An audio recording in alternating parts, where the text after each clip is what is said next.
Hey basketball players, today I'm going to be talking to you about your lower body when you are shooting, how your legs are when you're shooting, and what you should do basically with your legs when you are shooting a basketball. So let's get down to it. Now it is a very windy day today, so I hope that the wind doesn't affect the mic. But what I'm going to be talking to you about first is your foot placement. And when you're right-handed, you should have your right foot in front of your left. Meanwhile, if you're left-handed and you're shooting lefty, you should have your left foot a little bit in front of your right. Now, it does vary depending on player, but generally speaking, if you put your feet, if you're right-handed, if you put your left, like the balls of your feet, the knuckles of your feet into the arch of your right foot, and then go shoulder width apart, that is generally the area that you want to have your feet.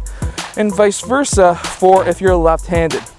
That is the most basic part of this video. Now we're getting into the more advanced stuff, which is how you have your legs. Now legs are very important. That's going to give you your distance on your shot, your power on your shot, and it's very important to have strong leg muscles, squats, lunges, squat jumps, anything to do with your legs exercise wise, you want to do every other day. Don't do it every day. Now, there's some players who like to be squared up towards the basket. There's other players who like to be a bit on the angle. And there are a few players who say that they like to be the opposite and chuck up the ball. I'm going to say don't do that. So there's two types. There's the ones that are straight square towards the basket like Klay Thompson, and then there's the ones who are on a slight angle, who are more like Dragic from the Miami Heat, who like to be a little bit more angled towards the basket. Now there's reasons why some players will like to be square towards the basket, and there's other reasons why players would not want to be square towards the basket. So number one is it all comes down to your arm. Do you feel that it's really uncomfortable to shoot like this, square towards the basket with your elbow underneath the ball? Or do you want to shoot out like this? Because if you're going to shoot out like this, you could angle your body a little bit and then be able to get your elbow underneath that ball. Now, having your elbow underneath the ball is extremely important because that is going to allow you to be able to aim your shot. By having your elbow underneath that ball, this is going to now aim the ball left or right, same as having your shoulder in line with your elbow. So if you cannot get your elbow underneath that ball from shooting square up towards the basket, then you can angle your body a little bit to be able to get your elbow underneath that ball. Now this goes against everything that older basketball coaches will ever tell you, mainly because back 20, 30 years ago, even 10 years ago when I was a player and late in high school, everyone still said to square up your body towards the basket, and that's the only way you can ever shoot at a high percentage. But we can see now that that's not necessarily true, and you really have to go by what your body is able to do. So for example, LeBron James, he has massive muscles in his back, and he cannot get that elbow underneath that ball. So for him now, he shoots on a slight angle. Ever since maybe about 2 or 3 years ago, he changed this.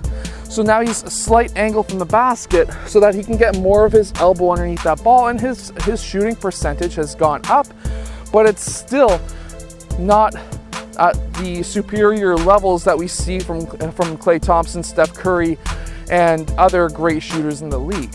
Now also going back down to the knees, do your knees bow in when you shoot, or do they go straight forward? I'm going to tell you right now, if you work out your leg muscles, you will have more power if you have your knees go straight. And it doesn't matter if your body is on an angle towards the basket, as long as your knees are straight over top of your toes, it's going to allow you to have more power on your jump. And if you just cannot get your legs to bend forward like this and have a lot of power, what you need to do is to now do wall sits with a basketball between your legs to work up the inner part of that muscle because that's going to allow you to do two things. Number one, it's a part of the muscle that is very underdeveloped in most players. A lot of trainers don't focus on it, but also it will actually decrease your chances of getting knee injuries. And all you need to do is to find a wall or a fence, get down at 90 degrees with your knees and put a basketball between your knees and sit there for 30 seconds, 45 seconds. Some players can't do it more than 15 seconds, but believe me, this is definitely an exercise that you're going to want to do. Make sure to have your shoulders at the wall, your butt hitting the wall, and your knees at a 90-degree angle, which mine are pretty darn close, and have a basketball between your knees. This is really going to build up the inside muscle of your legs, and it's going to help you jump higher and also shoot better. So there you have it. That is the legs behind your jump shot. I hope that this video has helped you become a better shooter. If it has, hit that like button and subscribe, and I'll see you guys again next time.